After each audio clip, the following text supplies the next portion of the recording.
Hi, and welcome to another edition of Spotlight on Medford. I'm your host, Michael Marks. I'm very excited about tonight's show. We have two great guests on tonight. We have Richie LaMontagne, boxing legend, actor, and model. My second guest is Eddie Buckley, the president of Local 1032 Medford Firefighters. They do a great job keeping our city safe. Sit back, give your children a hug, and enjoy the show.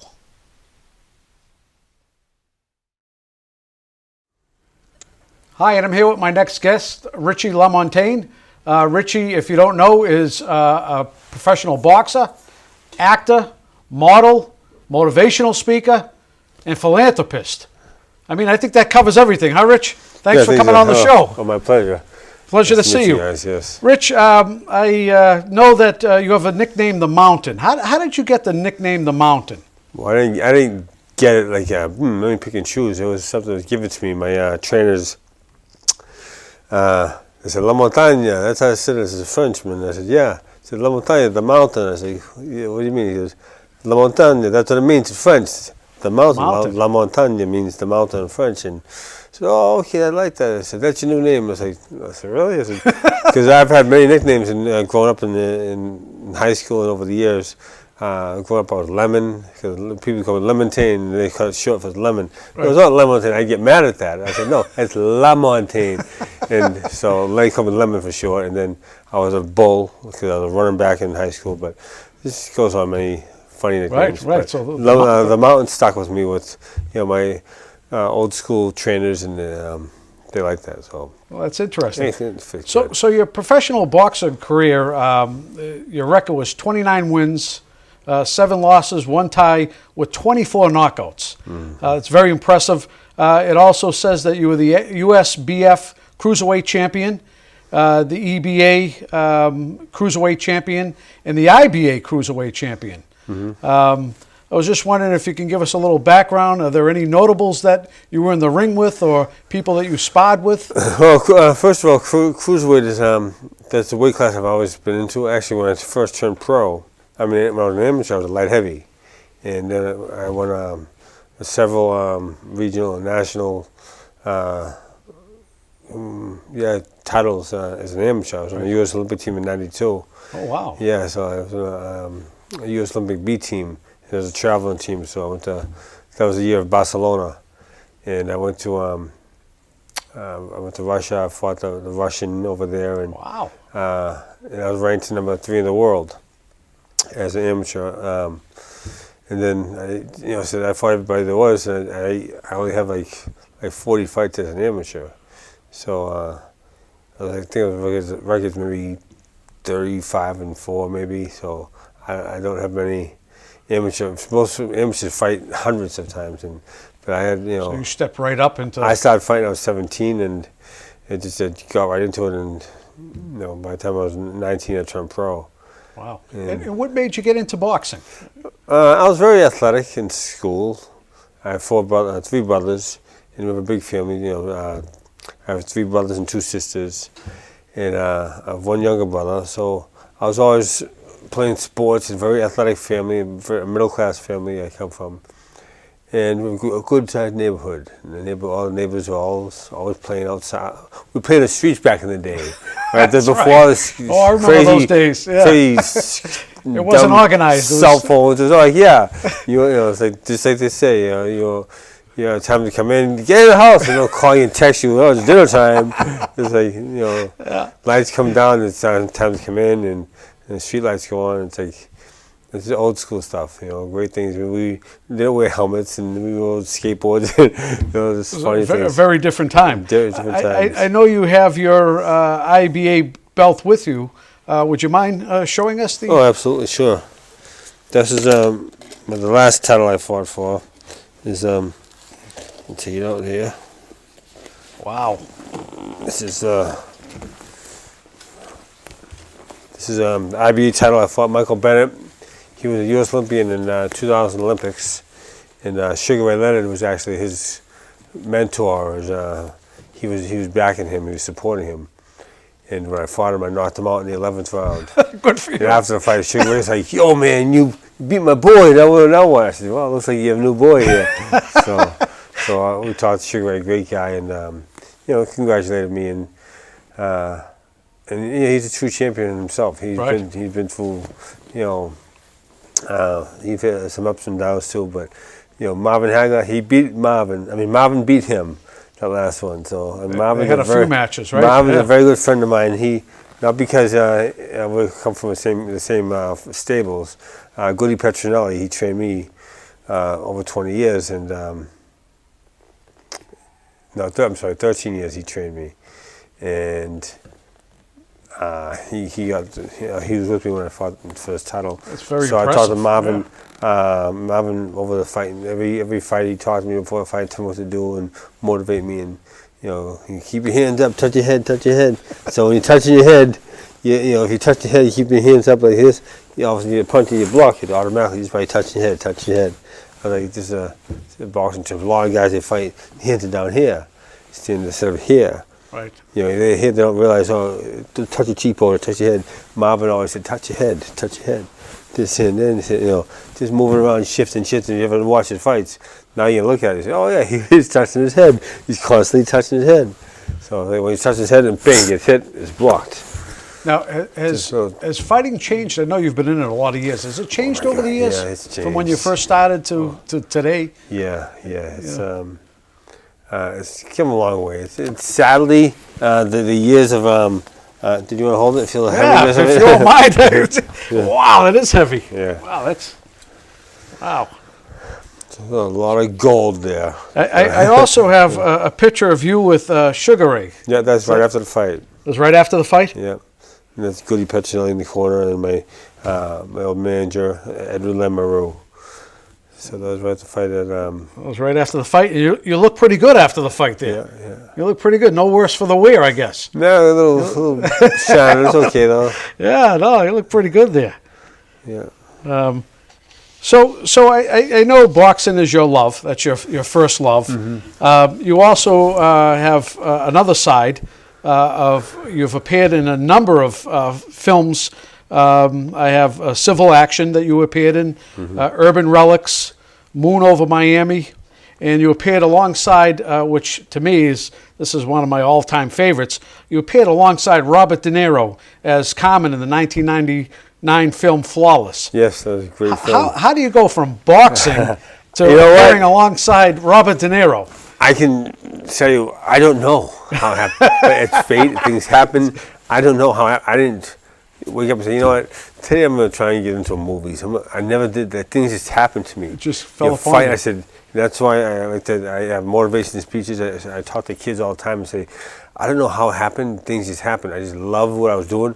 I love fighting, and in a good way. I fought in school, and I twisted around where I turned my issue with fighting and being I never backed down from a fight. When there was a fight in the school, I said, hey, I'd be the protector of the bullies. That's right. If kids getting pushed around and being bullied, I said, hey, leave him alone. You tough guy, do that to me. And I said, so you know this kid? Yeah, he's my friend. And I used to protect all the nerdy kids, all the kids being bullied. And I was a jock. But I was on vocational. I was in vocation. I took auto tech. Oh. So I was a mechanic for a while. Then I got kicked out for fighting. And they said, listen, you can either go back up to high school or you have to move to another trade. I said, all right. So I took up graphic arts and printing. So I moved into that trade. And I wish I took up something. There's so many different choices. I shoulda, coulda, woulda. I hate that saying shoulda, coulda, woulda. Well, in my mind, I say, because you should just do it. So as I grow older, I say that as part of my motivation talking. It's like, don't be a shoulda, coulda, woulda guy. Be a person. Do what you want to do right away. You get the thoughts of doing something, just do it.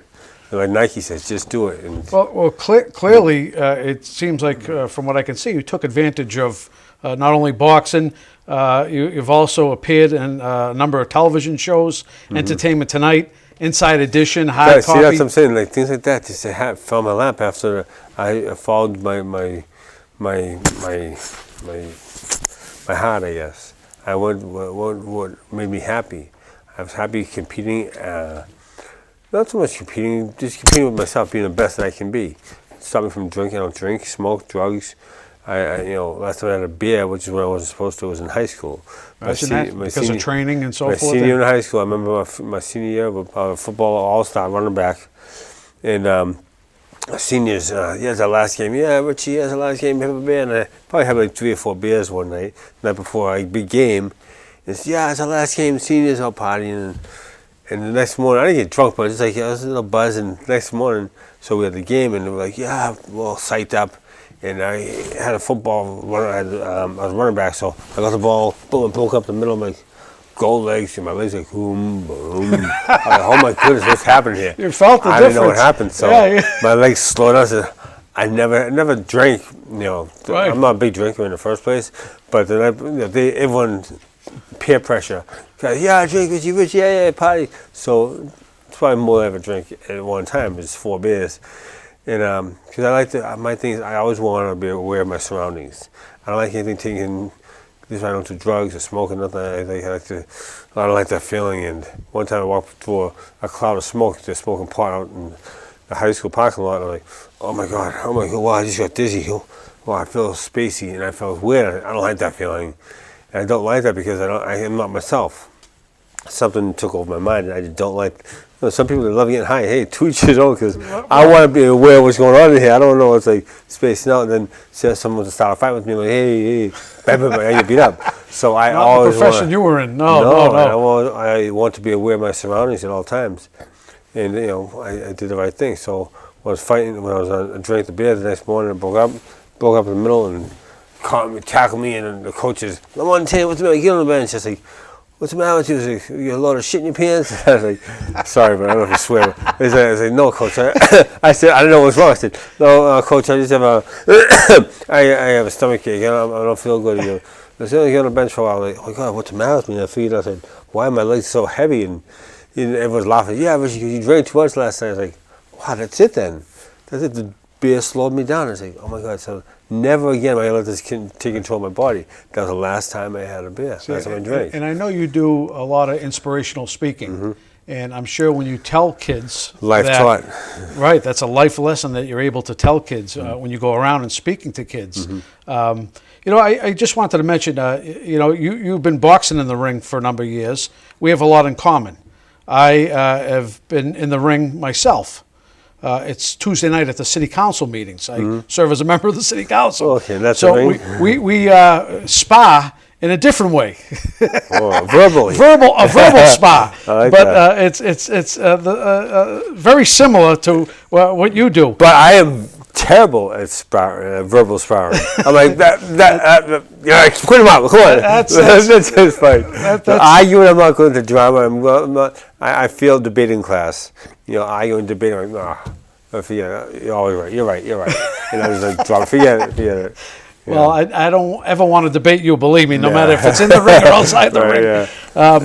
It also mentions that you were featured in GQ, the Gentleman's Quarterly magazine. That was the most inspiring. 8-page spread. 8-page, yeah. And like I said, everything How did that happen? It just fell, and again, you just fell into? Yeah, you know what? It's just, I tell people, like if I'm having a motivational speaker, I say, listen, whatever you love to do, be the best at it. If you be a clown, then maybe someday you'll love to be a clown or a comedian, but right now you're in the classroom, so focus on what you're doing. And, do you have any pictures, Rich, of the GQ stuff or anything from your modeling? Because I know you mentioned also that you did campaigns for Versace, Calvin Klein, Joe Boxer, Everlast. I mean, that's a career in itself. Well, I mean, wow. Hold those up if you could. If you can zoom in. Is this good? You zoom in. Yeah, hold it straight up a little bit. So there's no glue. That's perfect. Okay, this is a Calvin Klein. Yeah. This is Hold it a little forward, Rich, so you could. Yeah, there you go. Better. It's a boxing shot. It's ringside photo shoot. Hugo Boss here. That's Hugo Boss. Oh, yeah. That's. Okay, let's see. There's a Versace here. Wow, there's the Versace. This is Versace. And Calvin Klein. Calvin Klein. Wow, So I had them. I was with Calvin Klein 2 years in a row. they kept renewing my contract. Hugo Boss here. This is a Versace crazy shot. I don't know whether they show my head. Should have been like a Vidal Sassoon or something, because it's showing my head. But there's another one. Hugo Boss. Did anyone ever tell you look like Richard Gere a little bit? Versace, yeah, my aunt. Yeah, there some of those pictures. You look like Richard Gere in those pictures. Versace. Wow. So, that's a Joe Boxer. That's my very first photo shoot in Joe Boxer. And the Versace. Now, this was done while you were boxing too? Was this all in the same time frame? My trainer actually got mad. Yeah, he thought you were taking time away, right? There's a Reebok one. So there's a lot that they gave me right from the start. Right off the bat, I did Reebok. I did a Joe Boxer. And the company, I got signed the Ford Mall Agency in New York for being the first boxer to model for them. Oh, wow. And I was like, listen, I'm a fighter. That's all I want to do is fight. They said, no, we want you to keep fighting, but we want to sign you on as the first boxer to model for us. They keep on fighting, it's fine, because, what if I get black eye and fight? Oh, save us with the makeup. We have to put makeup on you. We'll do an athletic fit. So we're doing stuff like that. And so they signed me on as the first boxer to model for them. And so they got me some, stuff, more athletic stuff, instead of the modeling right away. So once I did the athletic stuff, the Reebok and the Joe Boxer, then other companies said, hey, who's this guy? Take a look at him. And after my picture was out there, Richie, I just want to personally thank you for coming on the show. This was That's it. We're cutting short. And then, anyway, this was cool, excellent. Yeah. I'm happy to come on. There's so much.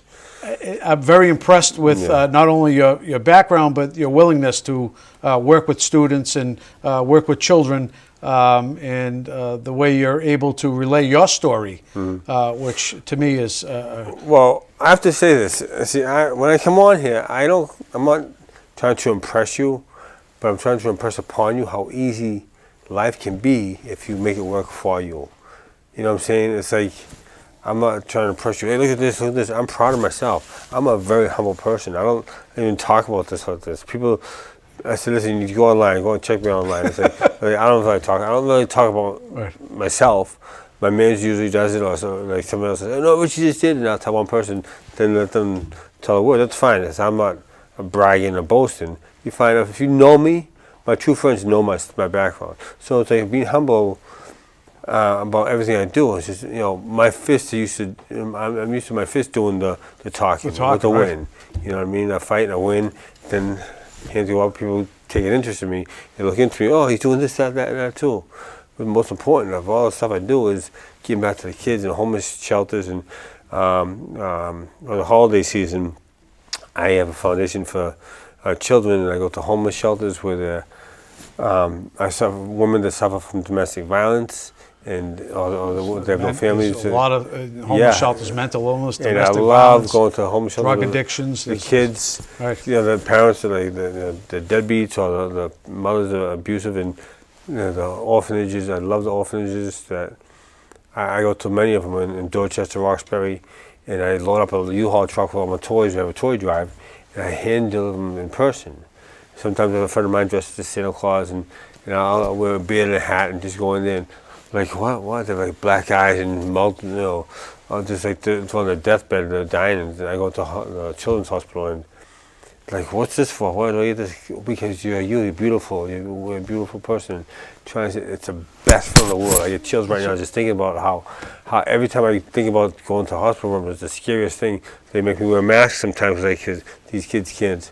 The germs to me, I can, But that says a lot about your person and your character that's willing to give back. You know what I mean? That so it's a lot of people won't take the time. And it's a beautiful feeling going to a children's hospital and see these kids that don't expect anything, and they give it to them. Like, why do I get this? Because you're alive. You're a human being, and you deserve to smile. And it's a beautiful thing. Every year I've been doing this for over 22 years. Well, I may take the belt back, if that's all right. Yeah. I don't think I'll get too far with this belt. Rich, thanks again. Yeah, it's a pleasure meeting you, and I appreciate you being on the show. Anytime, it's my pleasure. I enjoy, talking, spreading the good news, and, be all you can be and do the best you can. That's the Army saying. Be all you can be. Very inspirational. Be the best you can be, and anything you do, just be the best at it, and good things will come your way. Thanks, Richie. Thanks very much for appearing. You know.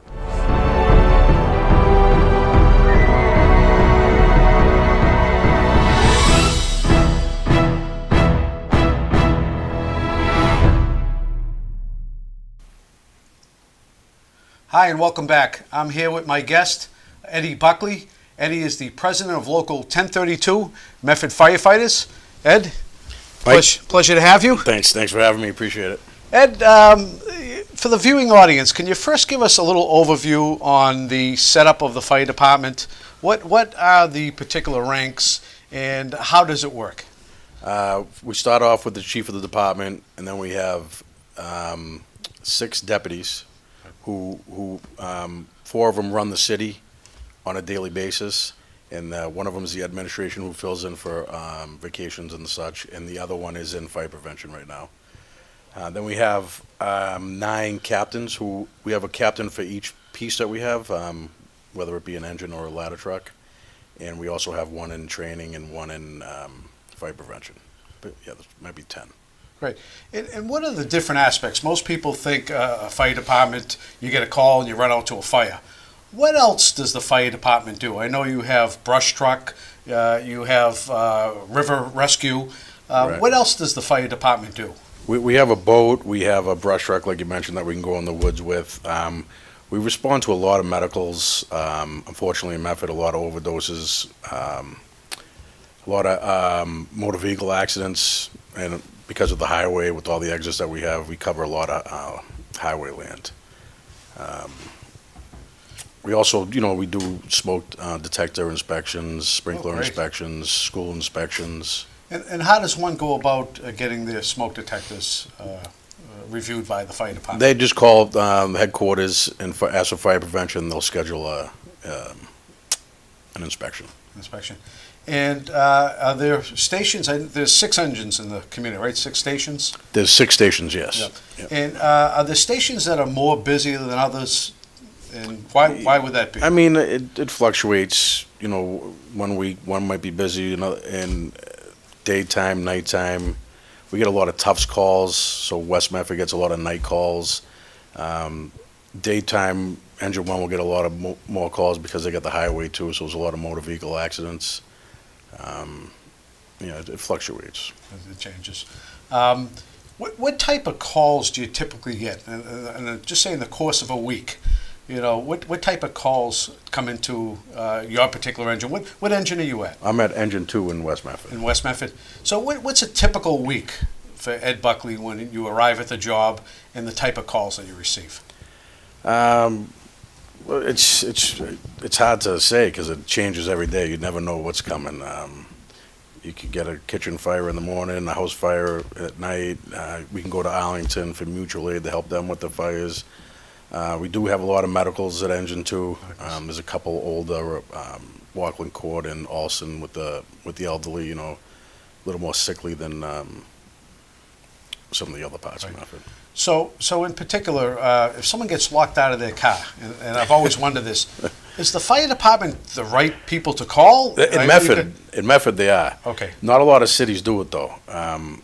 The citizens of Medford are fortunate enough will come, if you're locked out of your house or you're locked out of your car, we'll come and get you in. The reason why I ask about the type of calls you get, I think it was 8 months ago, we had a little bat that somehow found its way into my home, and we didn't know what to do. My wife and I and the kids were all scared, and the first thing that popped in my mind is to call the fire department. Yep. And sure enough, they came out, they located the bat. He found his way up into a small crevice where the doorbell was, and it was the fire department that most people associate the fire department with putting out fires, right. But you can unlock a car door if the car's left running, and God forbid, child's inside that can't get out from a bat call. How about a cat in a tree? Is that? I haven't had one of those calls yet. You haven't had one? No. We do get a lot of animal calls, but not cat in the trees. If we've got a cat in a tree, we just sprinkle some water up there. They'll come down. They end up. That's what I heard. They end up coming down. Right. Regarding the latest technology, and what's going on in the fire department. I'm sure it has changed over the years. It's not the mom and pop fire stations that we grew up with. And I know that there's been some new equipment recently that's been gained by the fire department with the turnout gear and the breathing apparatus. Can you tell us just an update on what has been received? Yeah, I believe it was 2 years ago, we got a brand new breathing apparatus. It's called an SCBA, which was long overdue because our tanks were expired pretty much, and they weren't able to be fixed. The second set of gear we just received 2 extractors, which cleans the gear that are being put in right now. All those stations were just outfitted with a washer and dryer for our work clothes, so we don't have to take those home. You're walking around carcinogens and who knows what you're walking around, and now we're able to leave it at the station instead of bringing it home to our families. We actually have thermal imaging cameras now on the trucks. We've had that for a few years, but a lot of people don't know that. So if you go into a space and you don't see a fire, you can actually see into the wall, and if there's a fire in there, you'll see the heat index rise. Oh, wow. Yeah. So the city's keeping up with the latest technology. They're doing the best they can, yeah. That's good. One issue that's been in the news, the local news, is the fact that with the building of the new police station, the tower, training tower that's used by the fire department is attached to the building that's going to be torn down. And I was wondering if you can give us a little update on where the training tower stands, and also what a training tower is used for. Right now, we had a meeting the other night. I was approached by one of our brothers in Somerville who pitched the idea of a regional training tower, and he threw out Somerville, Cambridge, and Medford as being the three that he was thinking about. The problem with Somerville and Cambridge is they don't really have land to put it, so he was thinking about putting it in Medford. So I pitched that to the mayor's office. She's made some phone calls. There's been a little progress, I guess. I haven't heard back in a couple of days, but that's where the training tower is right now. We use it for a lot of things. We have live burns in there. We have ladder drills. There's actually a pump tester underneath it, where you hook the pump up and it tests it. You're supposed to get a test every year. It's a draft pit. Right. And that's crucial, so when you arrive at a fire, you know the pump is working. Exactly. We search and rescue inside. You can smoke out the building without doing live fires with the fog machine, and go and look for a child or a person. Right. So training is crucial in a fire department to make sure the brave men and women have the latest and up-to-date training. Absolutely. So when they arrive at a fire, they're prepared and equipped to do what's necessary. Right. The last thing you want coming to your house is an untrained firefighter. Right. And the other issue, as we've probably all heard about in the local news also, is the need for a fire headquarters. And I know that's been an issue that you've been championing for some time now. And if you could just give us a brief update on where we stand with the potential new fire headquarters. I know there was a number of commitments made and dates when a new fire station would be built, but maybe if you can just give the general public an update. Right now, it's up in the air, according to us. There's been so many dates thrown out there. There was a commitment made to us last year that unfortunately was broken when Medford received the money for the library. And the union and the fire department feel that if we go forward with the date they have now with the high school grant possibly in the future, that we're going to get kicked aside again. So that's why we're trying to dig our heels in and fight for a new station. Right. It's no secret the condition of the 6 stations are in tough shape. There's been very little maintenance done over the years, and in particular the fire headquarters, which is a building that's attached to the police headquarters, to me made sense to build a combined joint center. However, that wasn't the direction that was approached back a year ago, but now to me I think needs to be looked at. And again, the conditions, as I don't have to tell you, you're in the building 7 days a week, right. 24 hours a day. So if you could just talk briefly about some of the conditions. Well, the reason why I came up is when the city said that the police were living in such terrible conditions, they had to move out of the building. Unfortunately, the police and the fire department have been so accustomed to living in these conditions. The reason why headquarters came up was because of the police station. The other 5 stations, 3 or 4 of them are in probably worse shape than headquarters. But we've just been accustomed to living in them. I just lost my train of thought on that one. The condition itself, I know the restrooms are... So the restrooms, I mean, you shouldn't use the showers. There's mold. They're just not in good condition. There's holes in the floor, in the walls, leaky toilets, which did get fixed after we went. And I know the apparatus parked within feet of many of the eating areas and living areas. At headquarters, the exhaust for the engine is about this far from the kitchen, and the exhaust from the ladder is the same distance to a turnout gear where we store all our gear that we put on every day. Right.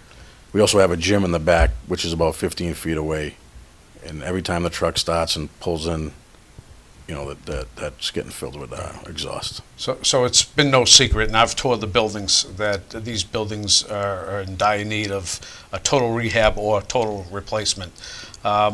Getting off the subject, is there any fundraising? I heard through the grapevine that you possibly could be growing out your hair for a reason. Maybe if you can let us know what's going on. Again, Harold called me a little over a month ago, and he asked me if I would join him in growing our hair out for the one buzz-off challenge, where you get your head shaved on June 2nd at John Brewer's. He challenged me to raise more money than him, so it's kind of police versus fire right now. Oh, that's great. That's great. So I'd welcome anyone that wants to come down on June 2nd at John Brewer's Tavern for a great cause. Eddie, I want to thank you again.